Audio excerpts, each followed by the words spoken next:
ये तो सबको पता है। आज जब ये मैं वीडियो बना रहा हूँ तो डॉलर की कीमत 82.03 है और जैसे 1 रुपए की कीमत हमारे देश में है वैसे ही डॉलर की कीमत यूएस में है। पर फर्क इतना है कि इंडिया में 1 रुपए देकर आप सिर्फ एक टॉफी ले सकते हैं, पर यूएस में $1 देकर आप खाना खा सकते हैं, क्योंकि डॉलर की वैल्यू है। इंडिया में सब यही सोचते हैं कि 1 रुपया $1 जितना हो जाए, मगर सच में ऐसा हो जाए तो क्या होगा, और इसी पर हम आज बात करेंगे। अगर 1 रुपया $1 जितना हो जाए तो क्या होगा? गरीबी खत्म हो जाएगी, कोई भी भूखा नहीं सोएगा, सबके पास पैसा होगा। क्या सच में ऐसा होगा? जैसे सिक्के के 2 पहलू होते हैं वैसे ही हर सवाल जवाब के 2 पहलू होते हैं। अगर 1 रुपया $1 जितना हो गया तो उसके क्या फायदे होंगे या क्या नुकसान होंगे, ये सोचने वाली बात है। तो चलो सबसे पहले फायदे की बात करते हैं। अगर 1 रुपया $1 जितना हो गया तो सबसे पहले इंडिया में सारा सामान सस्ता हो जाएगा, सस्ते दामों तक हमारे तक पहुंचेगा, क्योंकि जो सामान हम डेली यूज करते हैं वो ज्यादातर बाहर से आता है। तो अगर 1 रुपया $1 जितना हो गया तो जो सामान हम बाहर से लाते हैं वो इंडिया को कम दामों में मिलेगा, और फिर गवर्नमेंट आम जनता को वो कम दामों में देगी। ब्रांडेड चीजें सस्ती हो जाएंगी। आईफोन जो इंडिया में ज्यादा रेट पर बिकता है वो हो सकता है 600 रुपए में मिलना स्टार्ट हो जाए।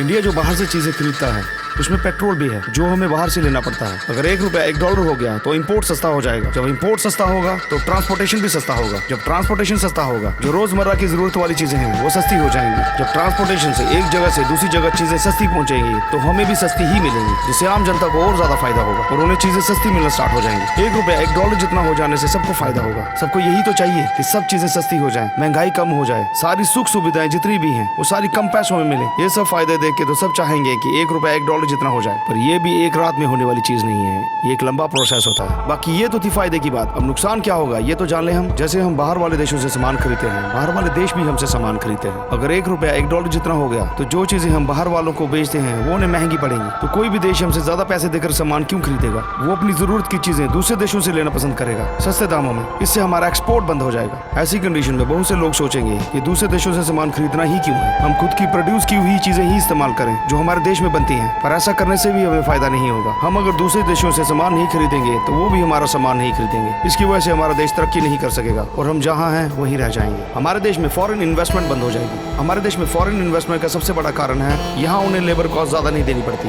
और कम पैसों में काम करने वाले एम्प्लॉयज मिल जाते हैं। और अगर 1 रुपया $1 जितना हो गया तो फॉरेन इन्वेस्टमेंट बंद हो जाएगी, जो किसी भी देश के लिए अच्छा नहीं होगा। ज्यादातर IT और सर्विसेज सेक्टर में की जाती है। इंडिया का 60% GDP का योगदान इसी सेक्टर से होता है और इंडिया की 27% आबादी की एम्प्लॉयमेंट भी इसी सेक्टर से मिलती है, जो कि पूरी तरह बंद हो जाएगी, क्योंकि फॉरेन कंट्री हमारी कंट्री में इन्वेस्ट करना बंद कर देंगे। तो मान लीजिए भारत में एक इंजीनियर को काम करने की सैलरी 75,000 रुपया मिल रही है और उसी के जैसे इंजीनियर लड़के को फॉरेन में वही काम करने की सैलरी $3,000 मिल रही है। तो अगर 1 रुपया $1 जितना हो गया उसी हिसाब से भारतीय इंजीनियर को यहाँ पे $75,000 मिलेंगे। तो कोई भी फॉरेन कंट्री हमारे इंजीनियर को अपने वहाँ क्यों लेगी, जबकि वो सिर्फ $3,000 देकर अपनी कंट्री से ही अपने इंजीनियर को रख सकती है। अगर आप कोई काम करने वाली बाई अपने घर पे रखते हो तो आप उसे महीने का 4,000 देते हो। तो अगर 1 रुपया $1 जितना हो गया तो उसकी मंथली इनकम हो जाएगी $4,000। तो उससे सस्ता तो आपको मशीन्स पड़ेंगी, तो उसकी जगह आप मशीन रख लोगे। तो जब ऐसा होगा तो इससे लोगों को जॉब मिलना बंद हो जाएगी। टूरिज्म सेक्टर पर भी इसका असर पड़ेगा। टूरिज्म कम हो जाएगा क्योंकि बाकी देशों को यहाँ आना महंगा पड़ेगा। जैसे अभी हमें अमेरिका जाना हो तो हमें कितना महंगा पड़ता है। टैक्सेस पर भी असर पड़ेगा।